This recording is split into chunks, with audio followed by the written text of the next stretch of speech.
aparte, la cultura del resto de la organización es diferente a la cultura ágil. Entonces, bueno, aunque yo haya logrado que mi equipo trabaje de una cierta forma, ¿cómo me relaciono con el resto de la organización? Eso es complicado. Y bueno, en las organizaciones grandes existen ciertas exigencias de gobernabilidad, ciertas exigencias de compliance. ¿Cómo me adecuo a ellas? Entonces, el tema de la escalabilidad, perdón, no sé por qué. Entonces, la escalabilidad, en definitiva, es un atributo que describe la capacidad de un sistema para crecer y gestionar el aumento de la demanda. Esta es una definición general. Entonces, cuando hablamos de escalar agilidad, estamos hablando de cómo logramos mantener los principios y los valores ágiles, pero llevarlos a un nivel empresarial. Entonces, ¿qué es lo que estamos buscando? La capacidad de que múltiples equipos trabajen en el mismo producto o plataforma, el caso que yo mencionaba. Tengo 300 personas sosteniendo una plataforma de e-commerce. ¿Cómo los hago trabajar con un espíritu ágil? Pero naturalmente aplicar Scrum al pie de la letra no me va a servir. También, al escalar la agilidad, buscamos que la cultura ágil se expanda en toda la organización, que no me quede solamente asociada a un grupo pequeño, digamos, sino que sea toda la organización la que empiece a aplicar esta cultura ágil. Integrar la iniciativa ágil a la estructura de gobernabilidad. Sobre todo que durante mucho tiempo van a convivir. Vamos a tener iniciativas que van a seguir trabajando en la forma tradicional e iniciativas que van a empezar a trabajar en forma ágil. Entonces, bueno, de todos esos problemas es lo que quiero conversar hoy día. La verdad que son temas que a mí, en lo personal, me inquietan hace tiempo. Desde que empezamos a hablar de agilidad con nuestros clientes, las primeras preguntas tenían que ver con esto. Bueno, ¿y qué hacemos con la PMO? ¿O cómo nos relacionamos con el área de certificación? ¿O cómo nos relacionamos con la puesta en producción? Bueno, entonces eso me llevó a estudiar los distintos modelos. Y lo que quiero hoy día, en el fondo, plantearle y conversar con ustedes, sería fantástico si alguno de ustedes tiene alguna experiencia que contar con algunos de estos modelos, en fin, qué es lo que por lo menos hemos podido investigar que existe en el mercado.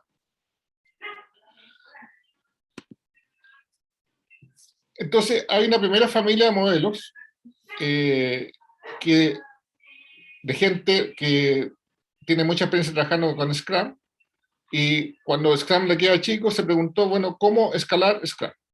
¿Cómo seguir trabajando con Scrum, pero con equipos más grandes? Y ahí básicamente hay dos frameworks que son los más conocidos. Uno que se llama LESS.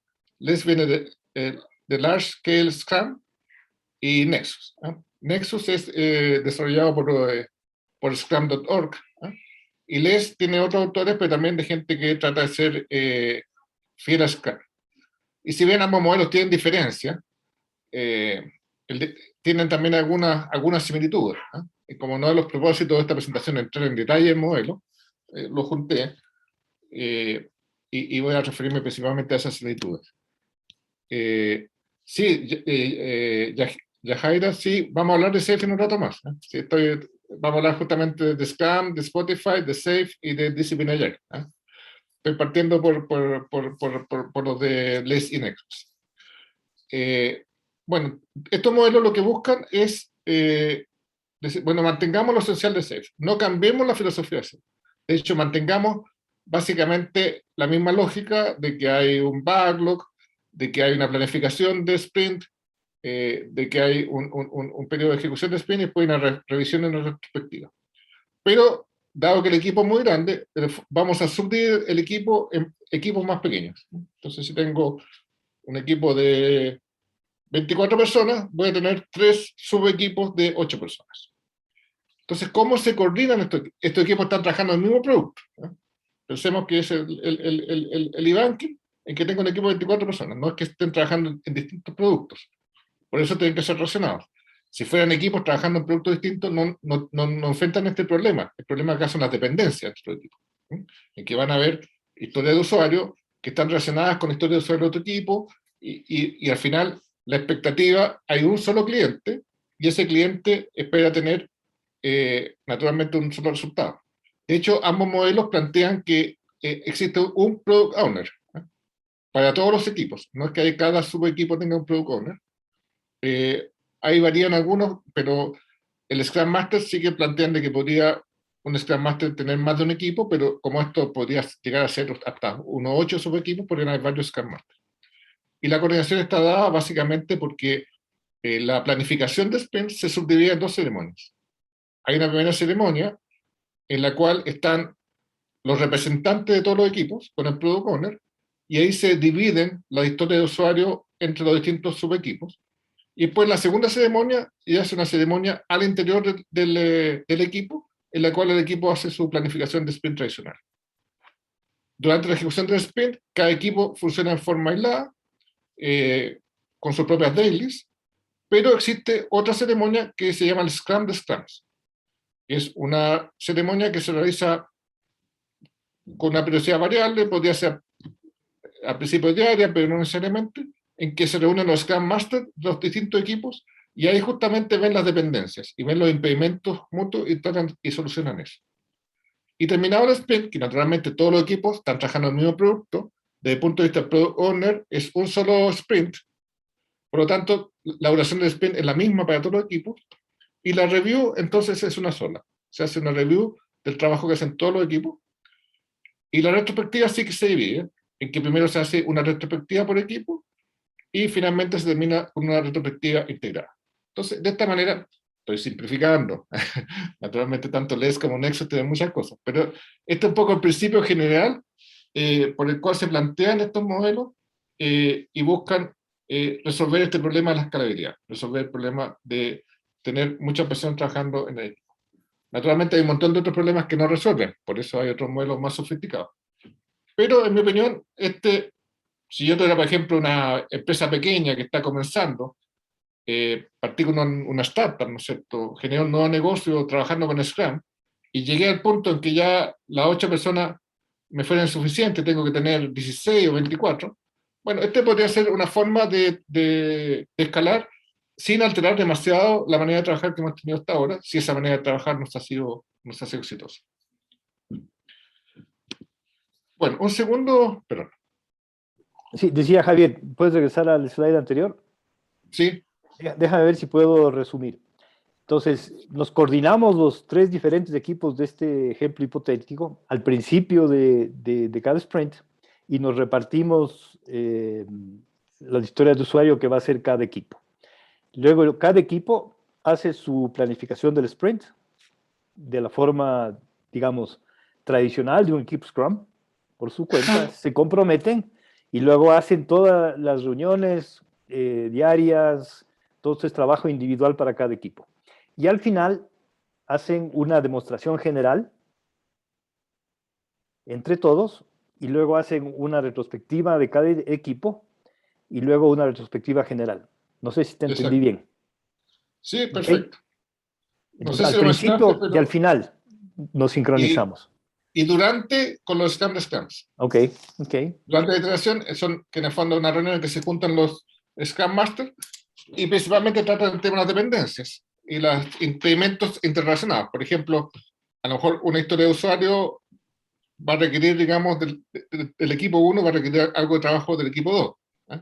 Entonces, ese tipo de dependencias se tratan entre los Scrum Masters en el Scrum de Scrums. Excelente. Ok. Bueno, un segundo modelo que es bastante popular, yo por lo menos en Chile hay varias organizaciones que lo tratan de tomar en cuenta, quizás por dónde viene ese modelo Spotify.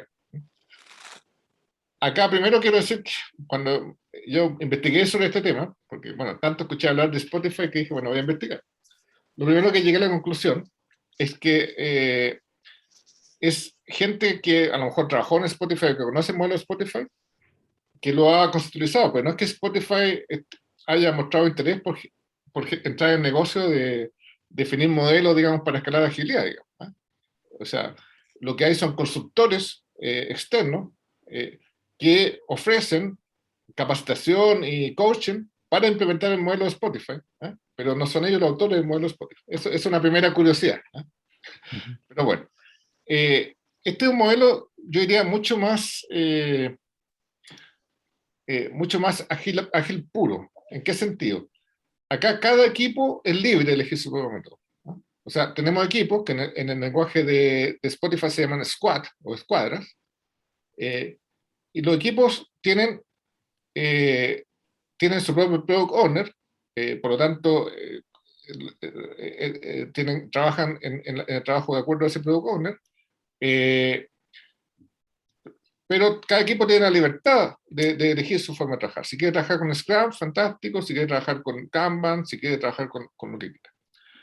Ahora, eh, los equipos normalmente están agrupados por tribus, ¿no? Que son conjuntos de equipos, que normalmente están relacionados a algo común, ¿no? Por ejemplo, la tribu que está preocupada, no sé, a lo mejor de las funcionalidades para reproducir música, ¿no? O hay otra funcionalidad que está, no sé.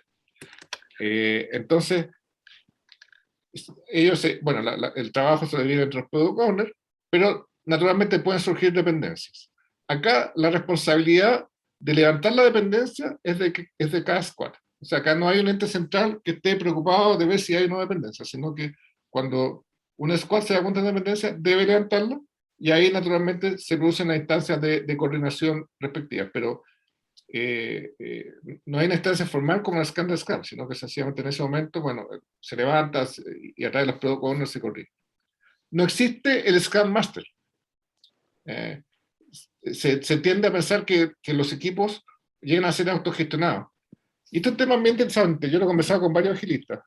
Varios agilistas opinan de que en la medida que un equipo ágil adquiere madurez, ya no necesita un Scrum Master. Que el Scrum Master es fundamental en las etapas iniciales de un equipo, bueno, tiene que lograr que ese equipo se cohesione, se autogestione, pero una vez que el equipo ya logra esa autogestión, ya no necesitarían tener un Scrum Master permanente. De repente ciertos roles de facilitación podrían ser alternados dentro del equipo.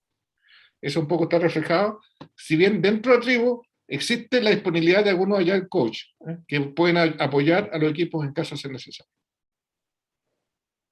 Otra característica muy importante es que el 10% del tiempo son hack days, o sea, la planificación se hace sobre el 90% del tiempo, ¿eh?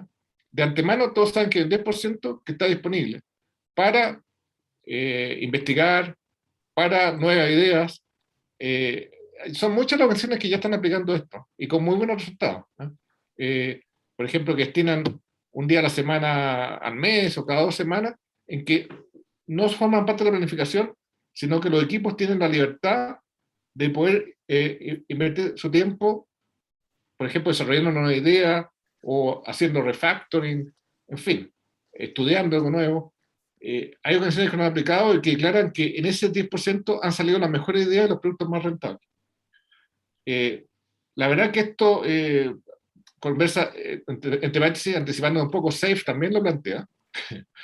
De hecho, tiene una de cada 5 iteraciones, está basada, digamos, en un concepto similar, y responde al hecho de que siempre queremos que nuestros equipos sean creativos, pero por otro lado, las organizaciones tradicionales lo que hacen es sobrecargar de trabajo a sus equipos. Entonces, ¿cómo pedimos creatividad? ¿Cómo pedimos innovación si no bajamos espacio para eso? El otro concepto interesante de Spotify es sobre el concepto de capítulos o chapters. Entonces, como los equipos son multifuncionales, en los chapters yo tengo personas que ejecutan el mismo rol, ¿eh? Y que entonces a través de ese chapter es parecido a lo que en otros procesos de la comunidad de práctica. Por ejemplo, está el chapter de los arquitectos, el chapter de los desarrolladores Java, el chapter de los testeadores, digamos. Entonces, esas personas en ese chapter tienen la oportunidad de compartir conocimiento, de mejorar su práctica de trabajo y compartir su aprendizaje. La diferencia de Spotify es que el chapter es formal, a diferencia de una comunidad de práctica, que las comunidades de práctica son más bien voluntarias, los chapters son formales. Tanto así que el jefe de chapter, que a su vez es un miembro de un equipo, de un guild, de un squad, perdón. Pero el jefe de chapter es el jefe administrativo de los miembros del chapter, el que autoriza el que tiene que aprobarse su desarrollo profesional, qué sé yo. Es un modelo bien interesante. Entonces, una persona pertenece a un squad en que tiene un equipo multifuncional y también pertenece a un chapter en la cual va a tener, podríamos decir, su jefe funcional. Y el plan de carrera entonces está a cargo del líder de chapter.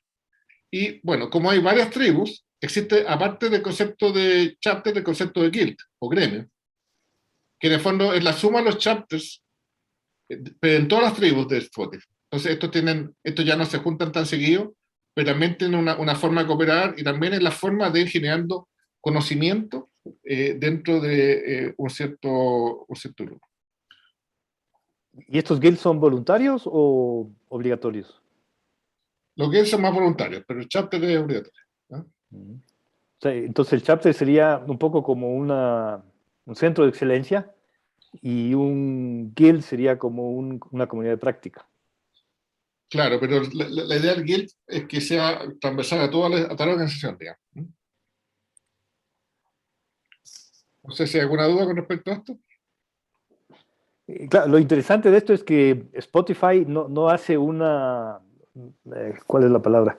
No declara que este es su método y tampoco lo propone como un método en sí mismo. Simplemente sucedió dentro de su organización y hay los copiones que decimos, la gente que está ahí Claro. viendo cómo aprovecha este conocimiento. Ahora, yo creo que este es un esquema que puede funcionar muy bien en una organización que tiene una cultura ágil nativa, por decirlo así. Es mucho más difícil todo este nivel de libertad que hay en una organización tradicional que quiere convertirse en una organización ágil. Yo creo que podría provocar un poquito de caos, digamos, si cada equipo trabaja como quiere, en fin. Ok, interesante. Bueno, No sé si hay alguna pregunta de audiencia o seguimos. Creo que seguimos. Vamos a Safe. Y Yajael está atenta. bueno, este yo diría que hoy día es el modelo más difundido, digamos, de escalabilidad. SAFe significa Scaled Agile Framework. Esto que vemos ahí es lo que se llama el SAFe Essentials, que yo diría que es el origen de SAFe, que en el fondo se planteó básicamente lo mismo, pero una solución más estructurada. O sea, ¿cómo lo hacemos cuando tengo varios equipos trabajando en el mismo producto? Entonces, un poco al igual que los dos primeros modelos que vimos antes, lo dividió, hay un nivel que es el nivel de equipo, que es el nivel de abajo, y hay un nivel que es el nivel de programa, que tiene que ver con la coordinación entre los distintos equipos. Este nivel de programa se conoce también como Agile Release Train. Es bien interesante porque cuando yo fui al primer curso que fui sobre este tema, pregunté por qué tren. Si se fijan, el Agile tiene la figura de un tren. Y me dijeron que tren tenía dos analogías. Una analogía es que los que están arriba del tren son los que están arriba. No hay gente que pueda estarse subiendo y bajando en cualquier momento, sino que solamente se puede subir y bajar en las estaciones, digamos. O sea, en el concepto, digamos, de que acá en una cultura ágil no están los mirones que a veces están en nuestra cultura, digamos, que gente que de repente llega, entra, mira, da una opinión y después desaparece y no vuelve a aparecer hasta un buen tiempo más. Y la otra analogía tiene que ver con la puntualidad, y ahí por lo menos, no sé si eran todos países americanos a mí, pero a mí ya no me tocó tanto, pero decía, un tren se sabe exactamente a qué hora parte y a qué hora llega a la estación. Y eso un poco tiene que ver con la sincronización de las iteraciones, qué sé yo, de los métodos ágiles. Bueno, en el lenguaje de SAFe no se habla de sprint, sino que se habla de iteraciones. Entonces, bueno, cada equipo trabaja según dicen ellos, en una combinación entre Scrum, XP y Kanban, pero en definitiva con un ciclo muy parecido al de Scrum, porque hay sprints, hay planificaciones de sprints, durante el sprint se funciona en base a las daily, y después hay review y retrospectiva. En ese sentido, el nivel de abajo, simplificando las cosas, todo esto que estoy hablando, y por razones de tiempo, son simplificaciones. Un curso de 6 puede tomar 16, 24 horas. Entonces, el equipo sigue trabajando, en el fondo, recuerdo el slide del curso, dice, nada mejor que un equipo ágil. Entonces, la idea es que el equipo trabaje con todas las reglas. Justamente lo que estamos buscando es conservar las ventajas de la agilidad. Entonces, tenemos equipos pequeños, equipos multifuncionales, equipos autogestionados, trabajando más o menos como se trabajaría en un ambiente de Scrum o Kanban tradicional. Entonces, para coordinar esos equipos, dado que estos equipos están trabajando en el mismo producto, surge la estructura de arriba, la estructura del programa. Entonces, el elemento de coordinación principal es lo que se llama el PI, o Program Increment. Entonces, así como los equipos trabajan en iteraciones de 2 semanas, esas son algunas restricciones y que muchos agilistas hacen que critiquen mucho SAFe, porque, bueno, una definición es que las iteraciones son de 2 semanas. Para un agilista puro, digamos, las iteraciones, la definición del largo del sprint o la iteración de cerca de equipo. Pero bueno, por otro lado es como lógico que si va a haber una coordinación entre los miembros del equipo, tiene que haber una cierta duración de la coordinación. Entonces, así como tenemos los equipos, una unidad de iteración de 2 semanas, los programas o los Agile Sprint tienen un ciclo de 5 iteraciones que se llama Program Increment. Entonces, todo comienza, cada ciclo comienza con una planificación de Program Increment, que es un evento, antiguamente se hacía presencial, obviamente ahora ya el último año ha sido imposible, pero en la lógica inicial de este era un evento presencial. Y acá entra otro concepto importante. El máximo de personas dentro de un Agile Release Train es de 120. Y eso tiene que ver con un número que se llama el número de Dunbar, que se supone que un señor que investigó que 120 es el número máximo de personas que uno puede socializar. Entonces, más o menos, un Agile Release Train puede tener hasta unos 10 equipos de 12 personas, una cosa así. Ya si es más, tiene que subdividirse también. SAFe tiene una solución para esto, pero esto es como partido. Entonces, en esa planificación es una ceremonia de 2 días de duración, en la cual parte con que los ejecutivos de alto nivel plantean lo que se espera, lo que el negocio espera en ese incremento de programa, y finalmente terminan los equipos asumiendo un compromiso, haciendo una planificación de alto nivel del PI. Dentro de la misma ceremonia se hacen ajustes, porque de la planificación que se hace cada equipo puede haber inconsistencia, entonces finalmente, al final de los 2 días se llega a un plan que están todos de acuerdo. Y de ahí para adelante, entonces cada equipo se va entre comillas, a trabajar, digamos, y va generando esta iteración. Claro que hay algunos conceptos importantes. Todo lo que se hace, y si se fijan arriba, donde dice Continuous Delivery Pipeline, hay 3 conceptos fundamentales. La exploración continua, que es la búsqueda permanente, digamos, de nuevas oportunidades. La integración continua. Y esto sí que todo lo que se va desarrollando no se espera al final del PI, ni al final de la iteración para integrar, sino que continuamente todo lo que se va generando se va integrando y se va entrando en deploy. Acá DevOps es parte fundamental de todo esto. Está todo automatizado, qué sé yo. Entonces hay un concepto de deploy continuo, o sea, de despliegue continuo de lo que está generando en ambiente productivo, pero de release on demand, basado en las necesidades del negocio.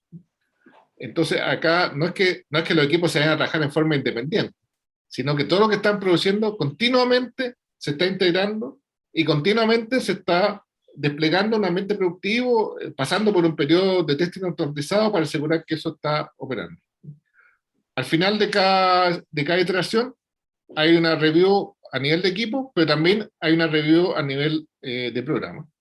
Y bueno, al final del incremento del programa ya se valida si se cumplieron los objetivos del producto. Bueno, no tengo tiempo para entrar en muchos más detalles, pero un poco filosóficamente lo que vemos acá es que alguien elaboró un framework. O sea, dijo, tengo el problema de la escalabilidad, seguramente este framework se basó en muchas experiencias previas.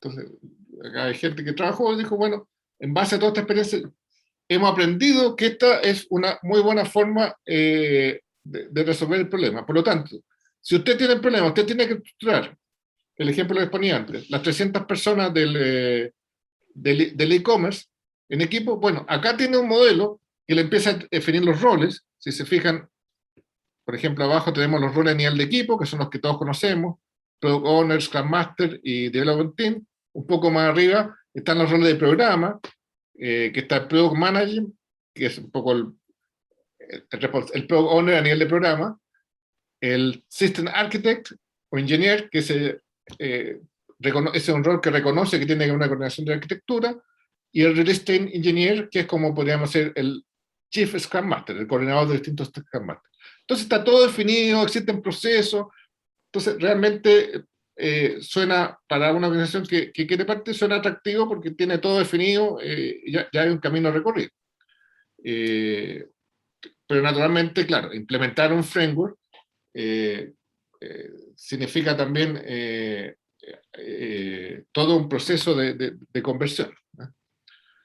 Esta es la parte, este es el modelo simplificado de SAFe, ¿eh? Este es lo que se llama el SAFe Essentials, porque además SAFe incorpora dos capas más, ¿eh? Y acá sí que las vamos a pasar muy superficialmente. Una capa, que la tercera capa se llama Large Solution. ¿Cuándo se aplica eso? Dijimos que los programas tenían un tamaño máximo. Entonces, si dije que ese tamaño máximo era 120 personas, y tengo, por ejemplo, el caso del retail de 300 personas, ¿qué hago? Bueno, tengo que tener por lo menos 3 Agile Release Train trabajando en el mismo producto, en el e-commerce. Y para eso está la solución de Large Solution, que lo que hace es define una forma de coordinarse entre 3 Agile Release Train que están trabajando en el mismo producto. Y por último, tengo el nivel de portafolio, que lo que hace es buscar cómo asociar el nivel de la estrategia, digamos, con la priorización de distintas iniciativas. Y también tiene una serie de principios que sería bastante interesante en otra ocasión revisar. Uno de ellos es lo que yo llamo de ir para reinar. O sea, lo que ellos proponen es que los niveles de abajo se organicen en base a value stream, y por lo tanto cada value stream sea el que priorice. Si yo tengo, por ejemplo, no tengo que tener un nivel central de priorizar para definir si voy a priorizar entre el value stream, por ejemplo, de productos, si vamos a un banco, de productos de inversiones con productos de crédito. Yo asigno equipos que están destinados a cada value stream, ¿no? Y bueno, cada value stream prioriza en base a sus necesidades. Sin embargo, también aparecen iniciativas de nivel estratégico que no están contenidas en value stream, que probablemente van a ser los futuros cadena de valor que va a tener la organización, y esas se manejan a nivel de portafolio. Entonces, eso es lo que se llama el principio de ir para reinar. Y hay una serie de otros principios más. Respecto a SAFe, como digo entonces, pues, haciendo como un resumen, es un framework, más o menos lo que les expliqué tenía principalmente puesto para que se den en cuenta el nivel de complejidad, con lo bueno y lo malo que tiene. Lo bueno es que está todo muy definido, entonces uno se puede ir subiendo con muchas cosas ya resueltas, digamos. Y lo malo es que no siempre puede responder realmente a mis necesidades específicas, ¿no? Si responde, fantástico. En algunos casos puede que haya cosas que sean más difíciles de implementar. Pero también quiero agregar sobre SAFe que además tenemos que verlo como una base de conocimientos, ¿no? Y en ese sentido, yo eso lo rescato mucho, lo he usado muchas veces. Todo esto que está acá está documentado, ¿no? Si ustedes tocan cualquier icono acá dentro de la página web, que se llama Scale Agile Framework, van a poder acceder a una documentación de respaldo que está bastante detallado de qué se trata cada cosa, cómo se implementa, y además tiene normalmente bibliografía asociada que nos permite investigar. A ver, Harold nos pregunta, don Javier, si se ven grupos especializados, ¿cómo hacen cuando nacen y nacen necesidades diferentes y que no crezca desmesuradamente el recurso humano? ¿Está hablando de SAFe o está hablando en qué contexto? Me pregunto. Harold, ¿estás hablando de SAFe? Sí, de SAFe, dice Harold. Si se ven grupos especializados, ¿cómo hace cuando nacen? Y nacen necesidades diferentes. Bueno, perfecto, ya ahora estoy entendiendo Eh, bueno, justamente por eso a nivel de cada nivel hay una priorización. ¿Ah? Entonces, eh, en general, como cualquier modelo ágil, no es que yo cada vez que llega una necesidad creo nuevo equipo, ¿ah? Sino que eh, yo las necesidades las priorizo. ¿Ah?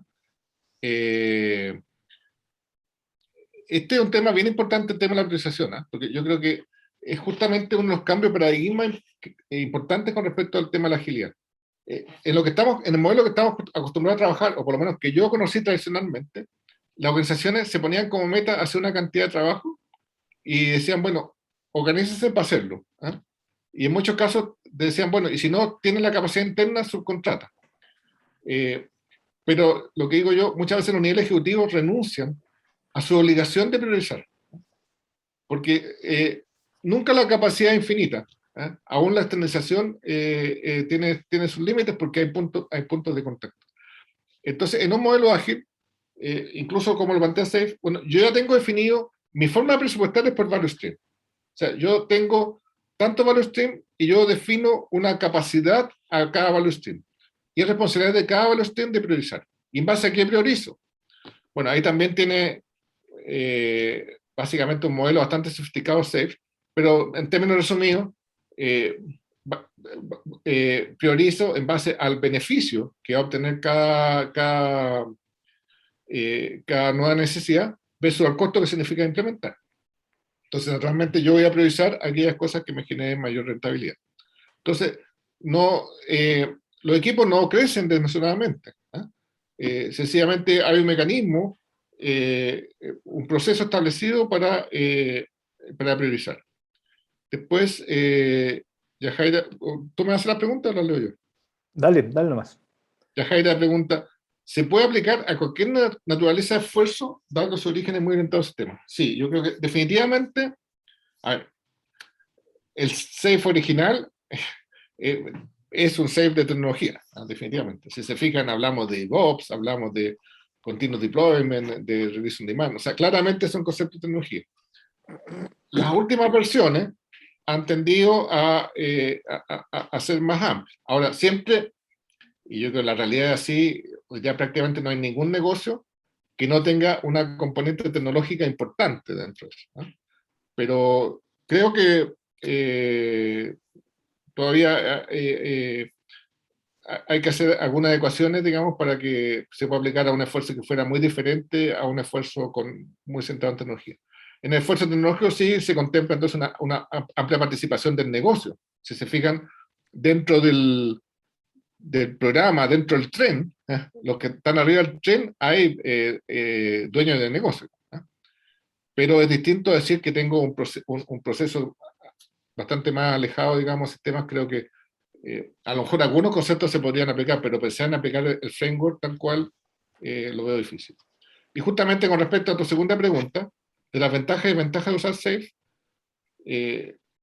la ventaja es que si yo tengo un problema que responde a los supuestos de cómo fue pensado Safe, tengo muchos problemas ya resueltos. ¿Ah? La desventaja es que si mi problema no responde a eso, entonces tengo que hacer muchas ecuaciones y al final puede ser más una carga. Eh, Pasa con los frameworks, que a pesar de que todos los frameworks declaran de que no hay que tomarlo al pie de la letra y que son un marco de trabajo, que se pueden hacer ecuaciones, empiezan a aparecer los fundamentalistas del framework, que le llamo yo. ¿Eh? Y entonces dicen, no, esto dice así y hay que aplicarlo al pie de la letra. ¿Eh? A pesar de que como la página 1 del framework dice, esto tiene que ser adecuado, pero en general, como de ahí para adelante, la gente se aprende el modelo, lo estudia, empiezan los enamorados del modelo y empiezan a ser esclavos. Entonces, ese es el problema. Yo creo que, eh, por ejemplo, si yo tuviera el problema de llegar a una organización que no tiene nada y que tiene un grupo de trabajo muy grande y que tiene que organizarlo para trabajarlo de forma ágil, creo que ese puede ser un buen punto de partida. ¿Ah? Pero si quiero hacer un proceso más ordenado de transición de una organización, me parece que puede llegar a ser más, hacer que la atención esté más puesta en cómo implementar en el framework que la atención en ver en cómo resolver los problemas que yo realmente quiero resolver, ¿no? Viéndole de otra perspectiva, me parece que SAFe, Javier, es implementación disruptiva, ¿no es cierto? Lo que está haciendo la organización tiene que olvidarse de cómo lo estaba haciendo y tomar en cuenta esta nueva forma de hacerlo. Eh, entonces, tienes que cambiarte completamente de forma de trabajar y asumir esta nueva forma de trabajar, y seguramente ese proceso de transición puede ser cuesta arriba, de mucho esfuerzo.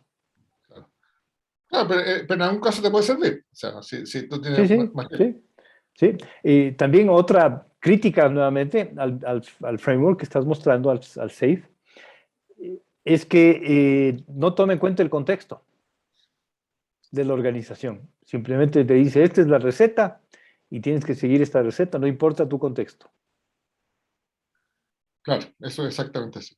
Por eso digo, cuando el modelo responde a las necesidades, o sea, Mm, si me dijera, oye, tenemos que armar un equipo, ¿eh?, para resolver un problema muy grande, de repente puede ser un buen punto de partida. Pero eh, en una migración, que uno quisiera hacerlo más gradual, digamos, puede ser más entrópico que beneficioso. mm, Siempre está la posibilidad, sí, de usarlo como base de conocimiento. mm, Esa parte yo no descarto. mm. Harold responde, pregunta lo siguiente: ¿qué recomienda según su experiencia cuando los altos ejecutivos quieren saber qué avances se llevan en un proyecto ágil y que están acostumbrados al número de 0 a 100? Pero SAFe no te dice un porcentaje. Bueno, ese problema no solamente de SAFe, sino de cualquier método ágil, ¿eh? A ver, yo creo que esto responde, es muy buena tu pregunta, Harold, ¿eh? Eh, Esto responde justamente cuando la agilidad, que es lo que muchas veces ocurre, ¿eh?, si no es una crítica, sino que es una contracción de una realidad. La agilidad se empieza a adoptar, pero no responde a un cambio de cultura de la organización. Entonces, claro, si los ejecutivos siguen pensando en forma tradicional, les va a chocar, digamos, el enfoque ágil. El enfoque tradicional supone de que yo soy capaz de definir al principio la totalidad del problema. Entonces puedo definir, esta es la solución, y de ahí para adelante, una vez que tengo definida la solución, tengo que construir la solución. Por lo tanto, mi indicador de avance es el porcentaje, porque yo sé cuál es el 100%. Entonces, como sé cuál es el 100%, sé que si llevo el 25, me queda el 75. Y así estamos acostumbrados a trabajar muchos desde hace muchos años, y lamentablemente muchos ejecutivos de las organizaciones también están acostumbrados así. Pero el paradigma ágil parte de otra realidad, parte que yo no puedo saber cuál es la solución. O sea, yo no sé cuál es el 100. Entonces, si no sé cuál es el 100, mal puedo saber cuánto llevo. Entonces, lo que lo que se va midiendo en la agilidad es la cantidad de valor que yo he generado. Ahora, ¿cuál es la otra diferencia fundamental? Que en la forma de pensar tradicional, yo no obtengo nada de valor hasta que tengo el 100. Porque una vez que construyo el 100, recién empiezo a generar valor. En cambio, en la forma ágil, yo no sé cuál es el 100. Y eso no una debilidad de la forma ágil, sino que es una realidad del mundo que estamos viviendo y el tipo de problema que estamos enfrentando. Pero sí voy siendo capaz de generar incrementos de valor en forma mucho más seguida. Entonces, es cierto, yo no sé qué porcentaje llevo, porque si no sé cuál es el 100, ¿cómo voy a saber cuánto llevo? Pero sí sé que con lo que ya he hecho, ya he aportado tanto valor al negocio. Y eso debería ser mucho más representativo para los altos ejecutivos que un número, un porcentaje que, además, seamos sinceros, la mayoría de las veces está absolutamente Manipulado. sobredimensionado, digamos, ¿eh?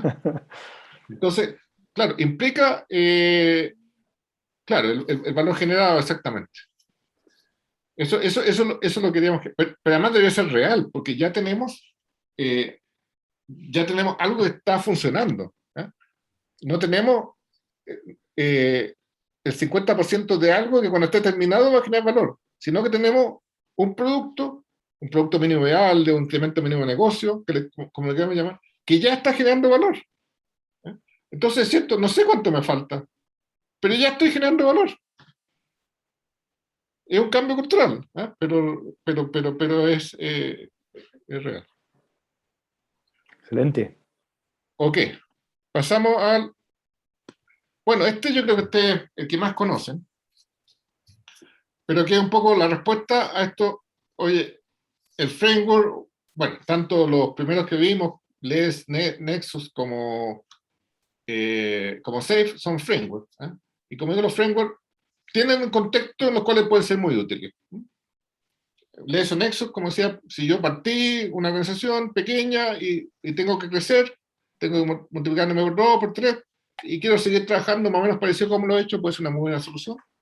Safe, si yo tengo un problema muy grande, que tengo la oportunidad que tengo que adecuarme totalmente, tengo que a lo mejor partir de cero, también puede ser un buen punto de referencia. Pero en la mayoría de los casos, eh, los contextos son diferentes, ¿eh? Y los problemas son diferentes. Entonces, la diferencia que plantea Discipline Agile es que en vez de plantear un framework, en que, como digo, el framework puede ser una muy buena solución si los supuestos del framework corresponden a la realidad, pero si los supuestos del framework no corresponden a la realidad, el framework al final se puede transformar más bien en una camisa de fuerza. Entonces, Discipline Agile, como seguramente ustedes ya han visto, porque por eso se llaman DA Café, me ofrece un conjunto de herramientas que me apoyan a adoptar la agilidad. De manera que cada organización y cada equipo elige su forma de trabajar de acuerdo a su propio contexto, de acuerdo a sus propias necesidades. Lo interesante acá es que empiezo a aplicar la agilidad en forma ágil. Cuando aplico un framework, de alguna manera, estoy haciendo un proceso de transformación de cascada. ¿Eh? Porque tengo que, bueno, igual los procesos indican que primero parta con un equipo, después con otro, qué sé yo. Pero en fondo estoy diciendo, bueno, paso de un punto en que no aplicaba el framework a un punto en que aplico el framework. En cambio, en el modelo de mejoramiento continuo guiado que nos propone Discipline Agile, yo puedo ir teniendo incrementos mínimos de negocio de periodos cortos, con lo cual ya voy generando valor. A lo mejor después de los primeros 2, 3 incrementos mínimos de negocio, todavía estoy lejos de ser 100% ágil, pero a lo mejor ya resuelto algunos de los problemas principales de mi negocio. Si el problema principal de mi negocio era que no tenía una buena forma de priorizar, y me pasaba lo que decía unas preguntas, ¿no es cierto?, que cada vez que llegaba una nueva necesidad, entonces contrataba más gente, cuando a lo mejor lo que tenía que hacer era generar una disciplina de priorización. Si a lo mejor ya resolví eso, no importa que los equipos todavía le falten muchas cosas a la agilidad. Si a lo mejor mi principal problema tenía que ver con la forma de definir las expectativas, la relación con los stakeholders, qué es lo que el proyecto es, qué es lo que el proyecto no es. A lo mejor ya también implementar algunas de esas prácticas también me va a resolver parte importante del negocio. Y lo que realmente buscan las organizaciones no es pasar un test de cuán ágiles somos o no, sino que es resolver su propia necesidad de negocio. La agilidad, yo estoy convencido de que es una respuesta a las necesidades del mundo actual. Pero también es cierto que la transición no es tan simple. Yo tengo un cliente que me decía, mira, la mitad de mi gente, o más de la mitad de mi gente, llevan 20 años trabajando conmigo y están totalmente estructurados de una forma tradicional. Pero son los que saben del negocio. ¿Qué voy a hacer? Para ser ágil, lo voy a echar a todo y me voy a perder su conocimiento en negocio. Tengo que buscar una forma de trabajar híbrida. Eh, la agilidad tiene cosas muy buenas, como por ejemplo decir, oye, en vez de tener estructuras jerárquicas y de comando y control, vamos a tener equipos autogestionados. Pero cuando tú tienes una persona de 20 años que está acostumbrada a que le digan lo que tiene que hacer, y tú de la noche a la mañana, sin una transición adecuada, sin una gestión del cambio, la pasa de estructura dicen, ya, ahora usted hace gestiones, lo más probable es que eso sea un caos, digamos. Entonces, tú tienes que tomar cada realidad y de acuerdo a esa realidad hacer esa transición. Por eso me parece el valor disciplinario. Sin perjuicio que pueda convivir. ¿Eh? O sea, tú a lo mejor tomaste un framework, a lo mejor tomaste LES, Nexus, o tomaste Safe, y lo implementaste, pero bueno, llegaste a un cierto punto, y se terminó tu necesidad de mejoramiento, van a surgir nuevos problemas, a lo mejor resolviste mucho. Entonces, disciplinario te da esa oportunidad. Yo creo un enfoque diferente a los enfoques tradicionales de framework, y creo que ahí está su valor. No sé, Enrique, si quieres complementar algo. Excelente, excelente. Me parece muy bien tu perspectiva de mejoramiento continuo guiado, ¿no es cierto? Porque en un framework, sea este Scrum, Safe, Less, Spotify, ¿no es cierto? De alguna forma te pone una camisa de fuerza. Hasta aquí llegaste y hasta aquí puedes mejorar. Aquí te dice, bueno, si ya llegaste hasta ahí con este framework que usaste, puedes seguir mejorando y puedes hacerlo a través del mejoramiento continuo guiado. Y eso creo que es uno de los pilares fundamentales de Disciplina Agile, que si uno puede mejorar un 1%, un medio por ciento todos los días, al final del año ya estarás volando, ¿no es cierto? 300, 400% mejor que el año pasado. Y si no hiciste esa mejora continua, te vas a preguntar un año más tarde por qué no mejoré, por qué no pude seguir mejorando y me quedé donde estoy. Entonces, esa oportunidad de seguir mejorando infinitamente, ¿no es cierto? Creo que es una de las grandes eh, oportunidades que nos ofrece el Discipline Agile, que es un toolkit.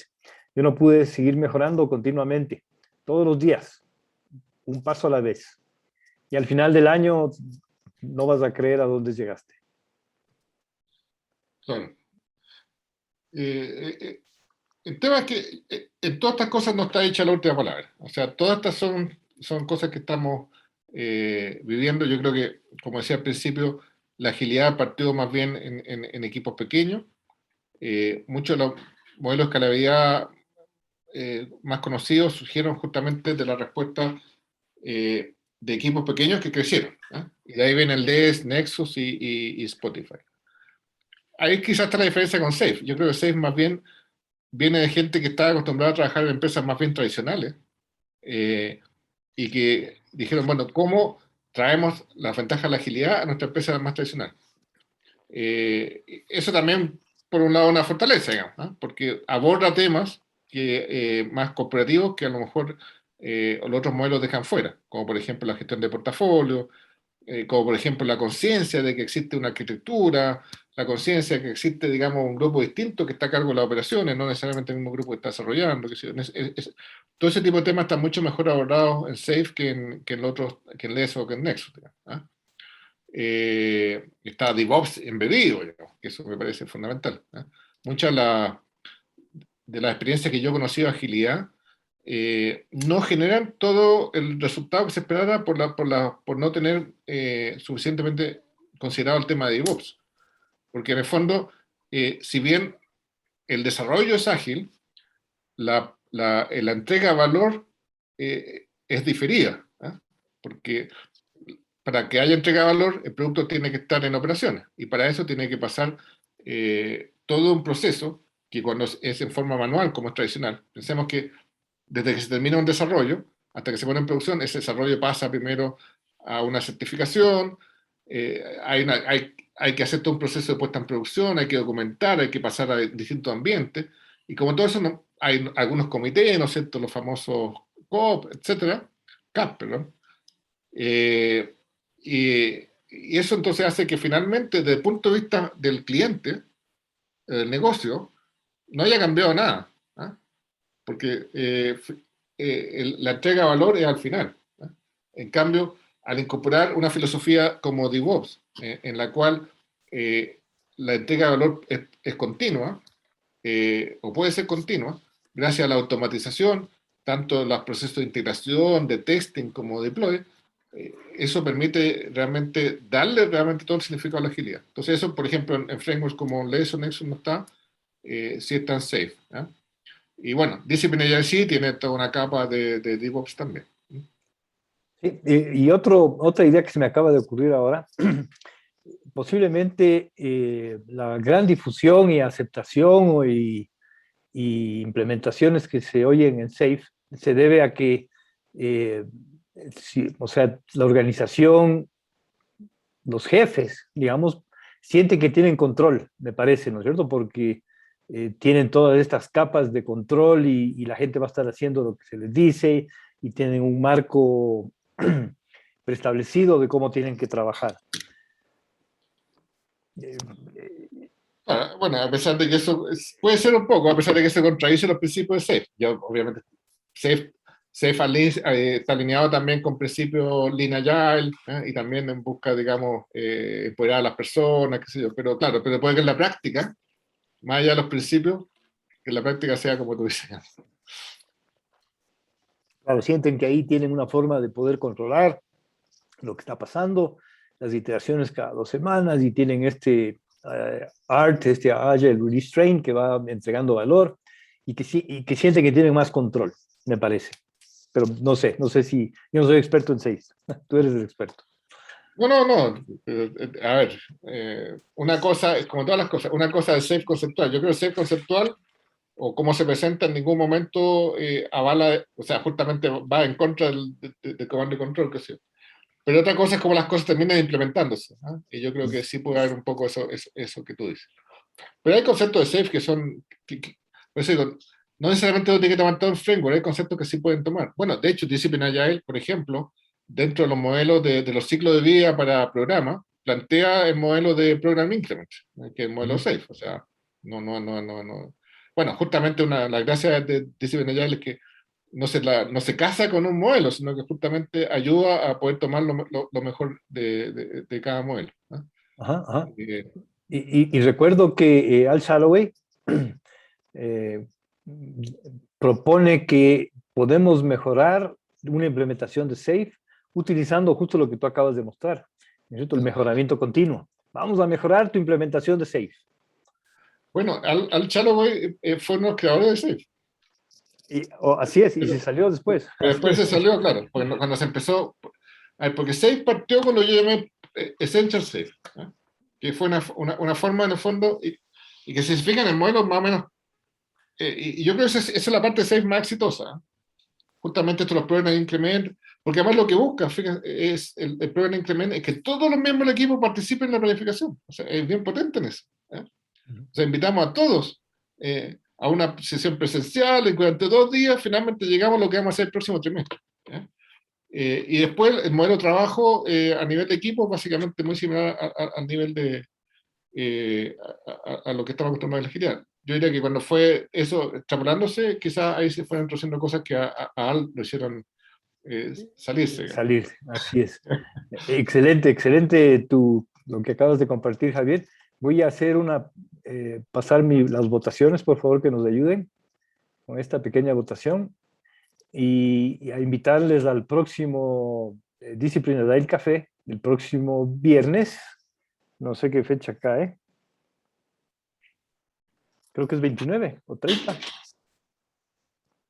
A ver. Próximo viernes 29. 29, el 29.